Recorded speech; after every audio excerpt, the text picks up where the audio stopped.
Since the beginning of the 21st century, the region has been going through major geostrategic shifts, pivotal and decisive events that left traces and repercussions in international politics in general, and these repercussions had their impact on our region in particular. These countries are in regional and international strategies. The geopolitical and geostrategic considerations of any region play a major and pivotal role in determining the nature of the interrelationships of the countries of this region, their forms and the interaction mechanisms that govern these relations, and determining their paths, directions, and geopolitical goals.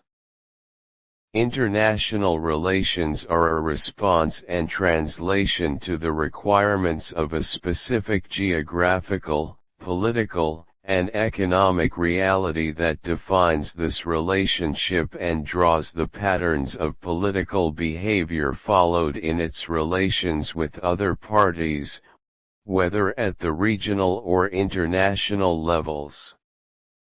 What is meant by the geopolitical and geostrategic importance here is the strategic importance of the geographical location and the value of this location as one of the main elements in the international strategic balance, and the dimensions of its employment within the scope of the overall comprehensive strategies of the major international powers and the conflicts of regional powers.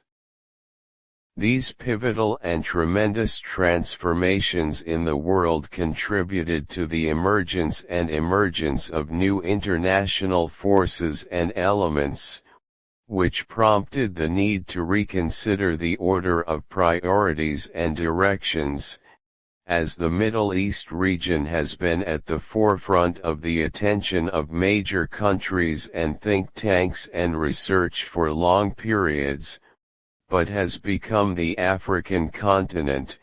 It is the second largest continent in area and is doubly important to the major countries, due to a number of reasons. The geopolitical and economic importance of the African continent. The African continent is characterized by an important geographical location that influences geopolitics on the movement of international and regional politics and international shipping lanes, as political geography has an influential role in dividing administrative units within the state, choosing locations for new capitals, dividing the state into electoral districts, or to help solve problems related to borders. International politics. Africa is the second largest continent in the world in terms of area and population, and its area is 6% of the Earth's surface, 30.2 million square kilometers, and it represents about 20.4% of the total land area in the world, and about 16.8% of the world's land area lives in it.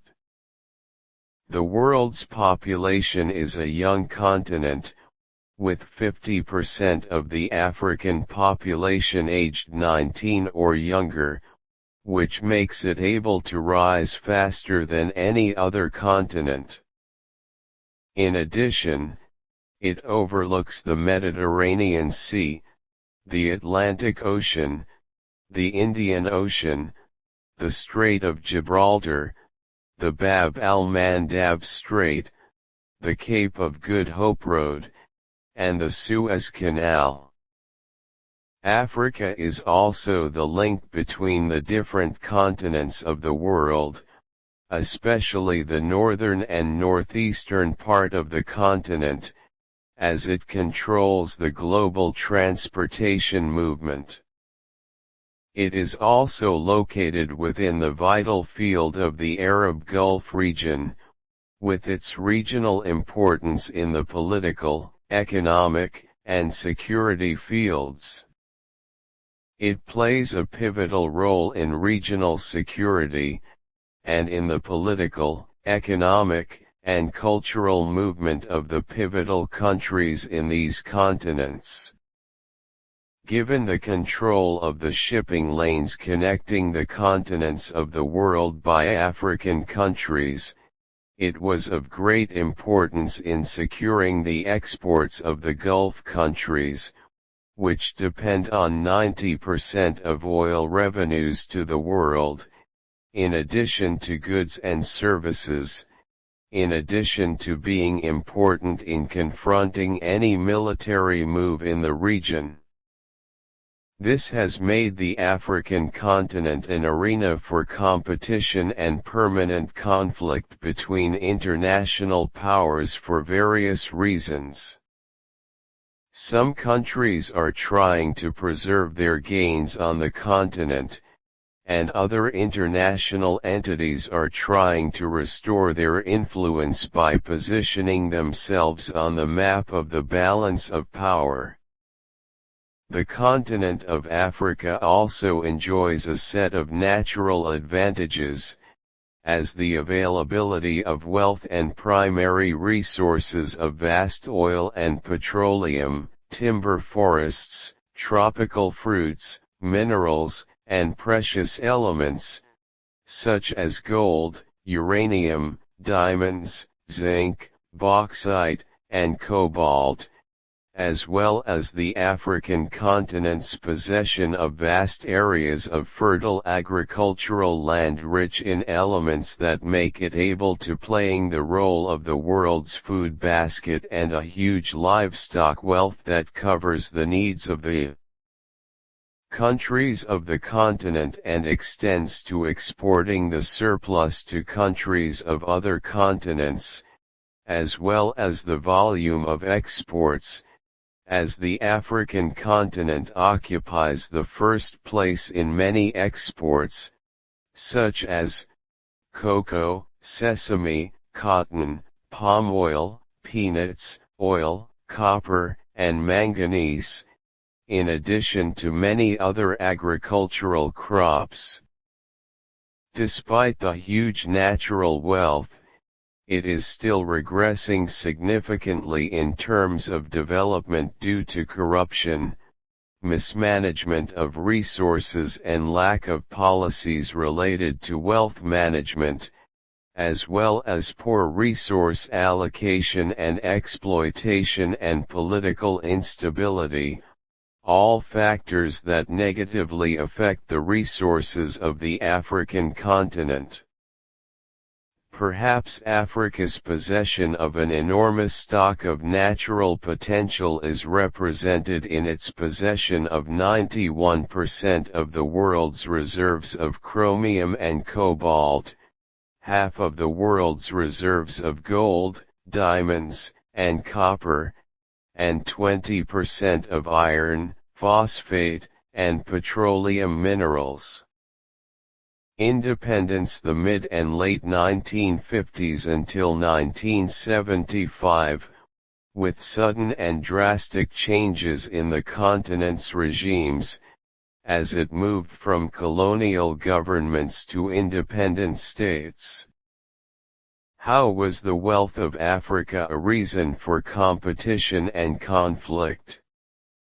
The African importance is represented in that it possesses a strategic and vital stock of diverse resources, especially energy and minerals, in addition to being a promising consumer market and stimulating global powers, as well as its possession of the human element, which are important elements that make Africa receive the attention of major powers, and it turns in many the stations turned into an arena of competition and conflict, in addition to political and security weakness in all corners of the African continent. These reasons were the impetus for the colonial powers to pounce on this huge amount of wealth. In South Africa, Britain tightened its control over this African country after discovering gold and diamonds, and in some towns in Kenya and southern Rhodesia, currently Zimbabwe, the focus was on the exploitation of agricultural land, and the goal of colonization was on the continent of different sources is the exploitation and plunder of its resources. After the departure of the colonial powers from the countries of the African continent, these countries found themselves poor and unable to benefit from their resources, because they had been for long periods under the control of foreign governments, and they found themselves compelled to tie themselves up again in unfair agreements with the old colonial powers due to their inability to exploit these resources. The international competition, which has taken on the nature of a struggle for penetration within the countries of the continent and the extension of influence over them, is writing its chapters significantly at the present time, especially on the sidelines of the trade conflict, in its widest form, between the United States of America and China, and with the rise of the latter causing fears the various aspiring international powers have.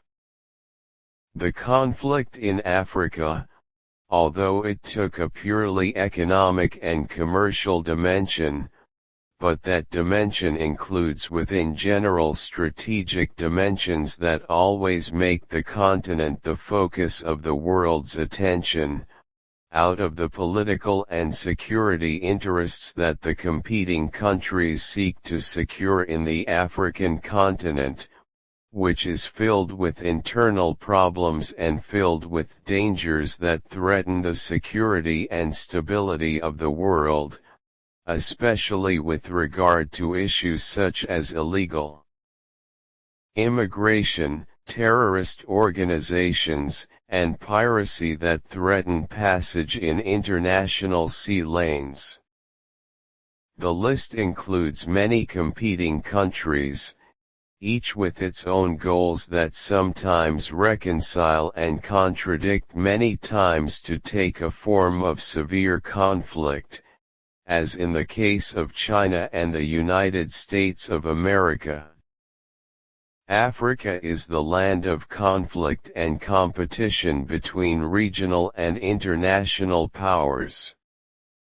The interest of the United States of America in Africa, especially during the era of President Bush, has emerged in increasing trade opportunities, increasing aid, establishing the Millennium Challenge account, and the U.S. government's contribution to the AIDS Fund. In September 1993, he announced the birth of a new American strategic model based on expansion policy rather than containment policy. During the visit of former U.S. Secretary of State Rex Tillerson to Africa in March 2018, the visit focused on the main important centers of American interests, and among the 5 countries included in the visit, 2 of the countries of the Horn of Africa were Ethiopia and Djibouti, which reinforces the importance of that area for Washington. The United States of America has been linked to the Horn of Africa region with strategic relations and an intelligence, military, and investment presence, since the Cold War period. Washington owns the Camp Leimani base, a base of the U.S. Navy, located at this Djibouti airport, in addition to the headquarters of AFRICOM. A unit consisting of it is a unified fighting force under the administration of the U.S. Department of Defense, which is responsible for U.S. military operations, and for military relations with 53 African countries in Africa except for Egypt. For these reasons, the United States has increased its military cooperation with a large number of African countries, and it has many programs the military operates in Africa, but this American orientation towards the African continent witnessed a decline during the era of former U.S. President Barack Obama, as he increased his focus on the Middle East and his foreign policies, and the racist political speech of former President Donald Trump and his focus on the economic war with China.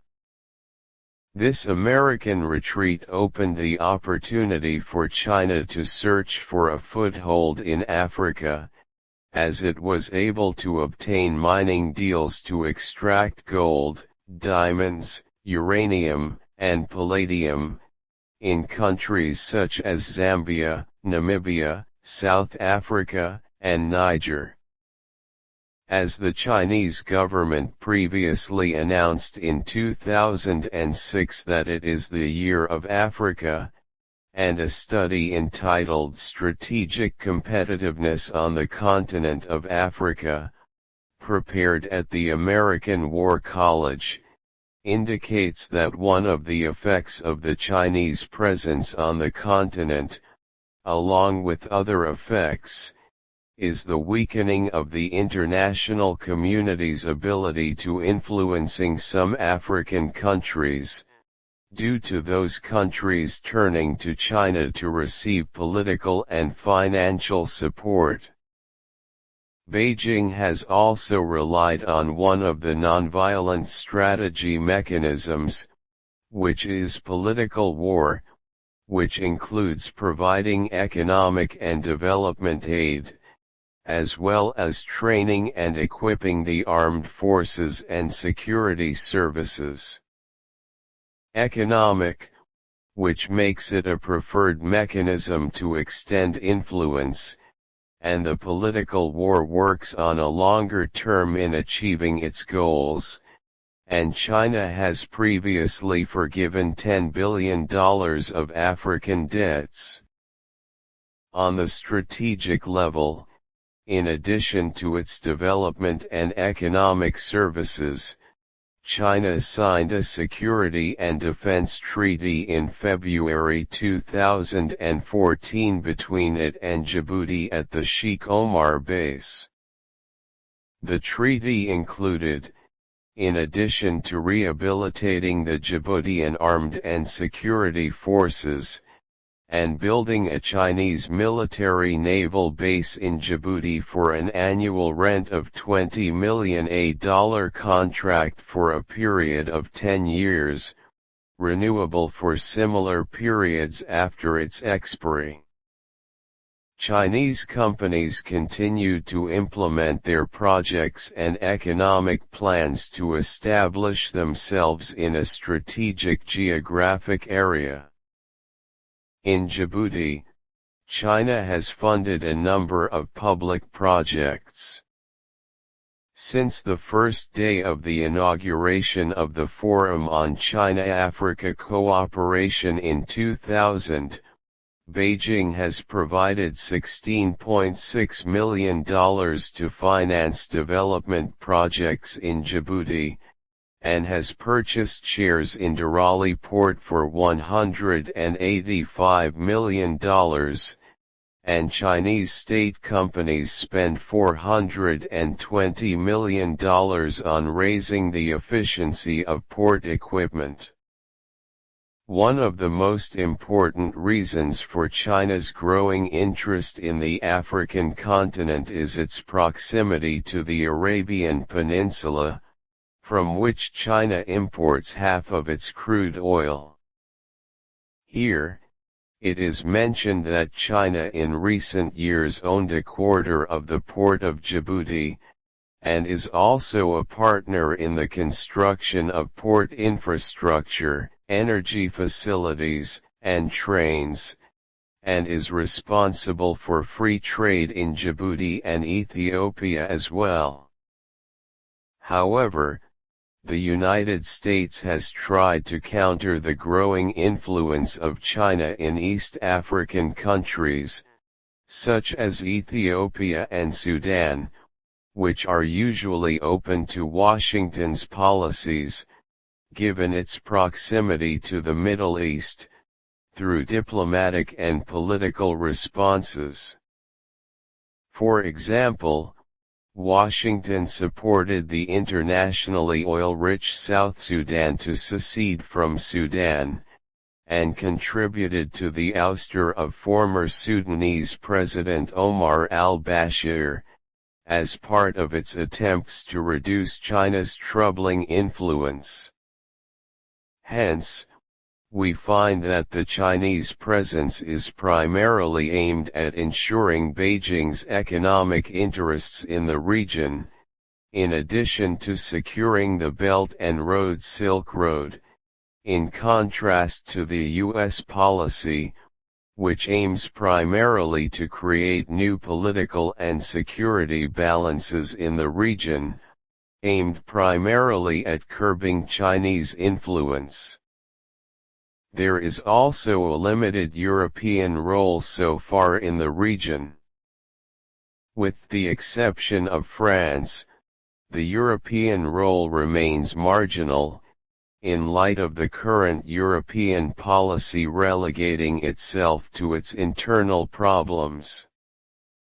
Looking at the French presence in the African continent, we find that the main factors that control French-African relations are historical factors mainly related to the colonial history of a number of African countries such as Algeria, Tunisia, and Morocco, and in West Africa in Ivory Coast, Benin, Guinea, Mauritania, Niger, Senegal, and others.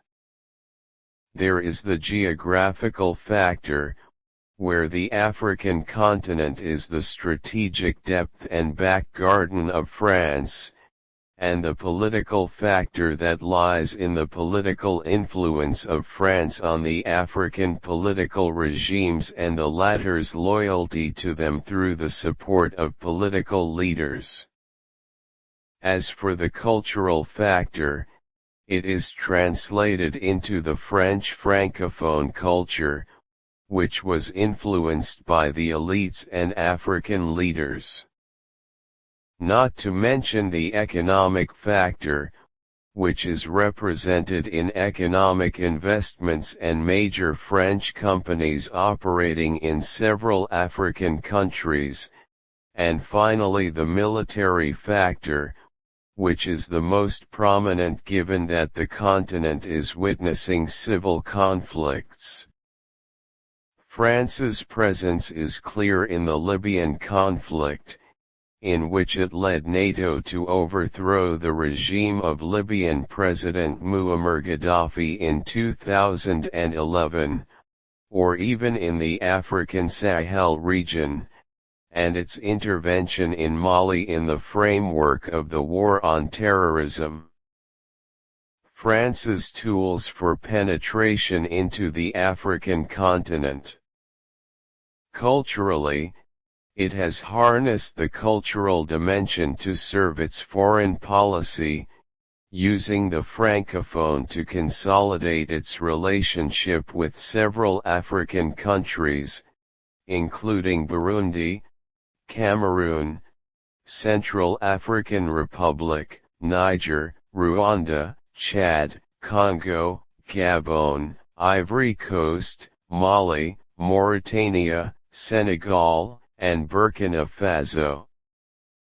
Togo, the Democratic Republic of the Congo, Algeria, Tunisia, and Morocco by establishing cultural centers, institutes and universities in those African countries and recruiting African students to study there. Economically, Africa is the largest economic market for France and the largest investor partner in it.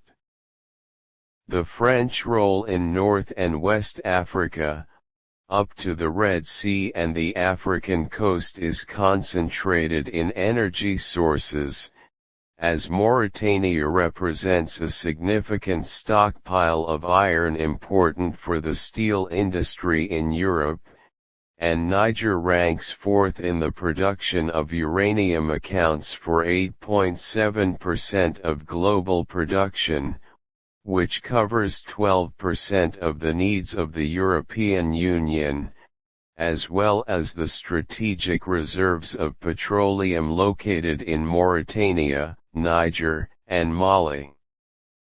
Security and military, Africa, especially the Sahel and Sahara region, is an area of military operations for France in Mali against terrorist groups that would affect neighboring countries under French influence, such as Niger, Chad, Burkina Faso, and Mauritania. The French reading of threats goes to prevent the establishment of a terrorist state at the gates of France and Europe. What about Russian-African relations? Looking at the future of Russian-African relations, we will find that there are several divergent trends. There is a trend that sees the political, economic, and military future of Russia's relations with Africa witnessing important positive developments through the statements of Russian and African leaders.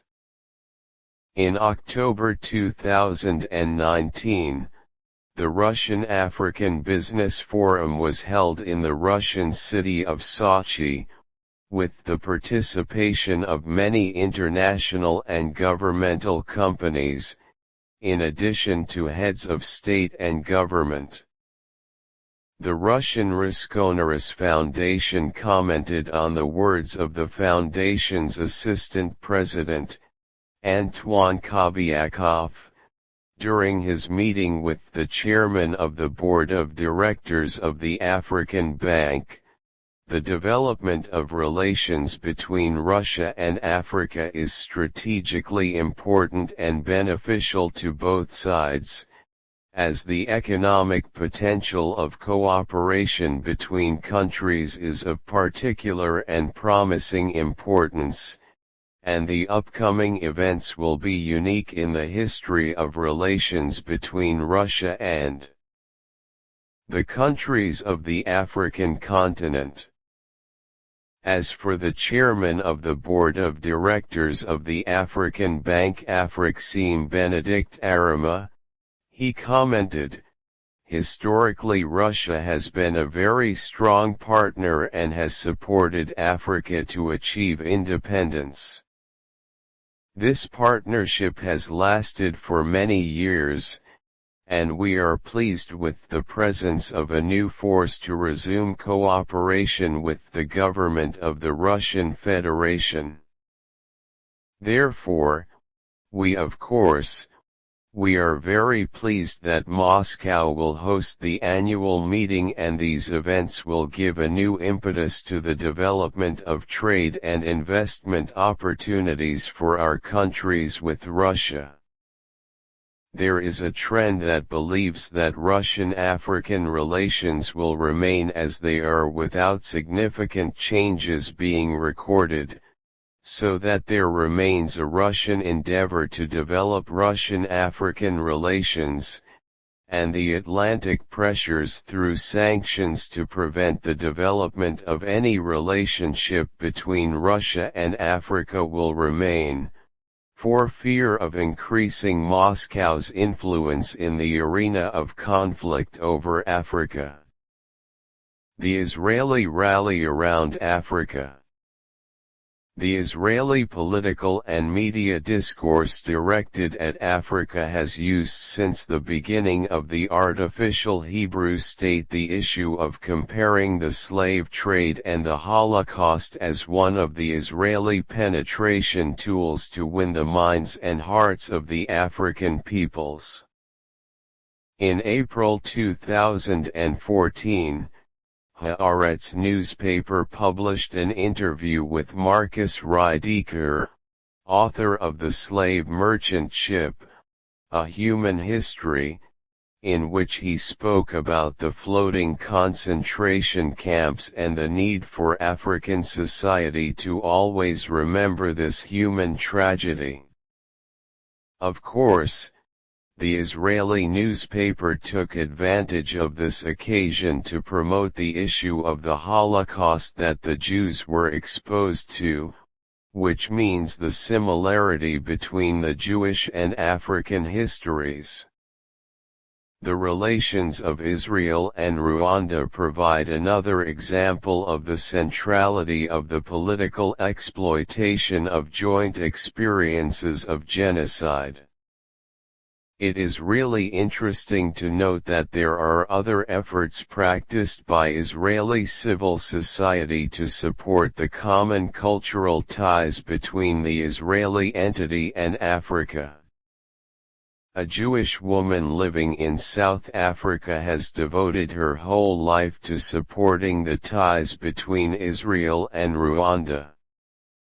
She established the Holocaust and Genocide Foundation with the purpose of spreading awareness among school students and exchanging shared experiences among the victims. It is important to mention that the countries of the African continent were among the countries that supported the Arabs in their conflict with Israel, so the latter tried to study how to penetrate the continent, exploiting the state of strategic weakness that characterizes the Arab region, and began looking for new tools to revive and strengthen its regional roles. Africa as a gateway to penetration. The Jewish community in South Africa is one of the richest in the world. According to one estimate, the contribution of South African Jews to the Jewish state treasury is second only to that of the Jews of the United States. Israeli-African relations have developed. In 1997, 48 African countries maintained diplomatic relations with Israel. Israel also plans to benefit from the vast wealth owned by Africa, as Israel can import many commodities and raw materials directly from African countries, in addition to selling its industrial products to Africa and its technological capabilities in the field of agriculture, which means increasing the scope and volume of trade exchange between Israel and Africa. Israel views African countries as an important investment market for Israeli public and private companies, in many economic fields and investment opportunities. This is in addition to the great strategic importance of the Horn of Africa, especially Ethiopia and Eritrea, as they are geographically close to Bab al-Mandeb, which controls the southern entrance to the Red Sea, as well as the importance of sea and air corridors heading to eastern and southern Africa. Also, Israel's desire to neutralize the religious variable in the Arab-Israeli conflict. Islam is most prevalent in Africa. African countries either have a Muslim majority or have a large Muslim minority. Israel believes that cooperation with Muslim Africa means the possibility of excluding a clash between Israel and the Islamic world.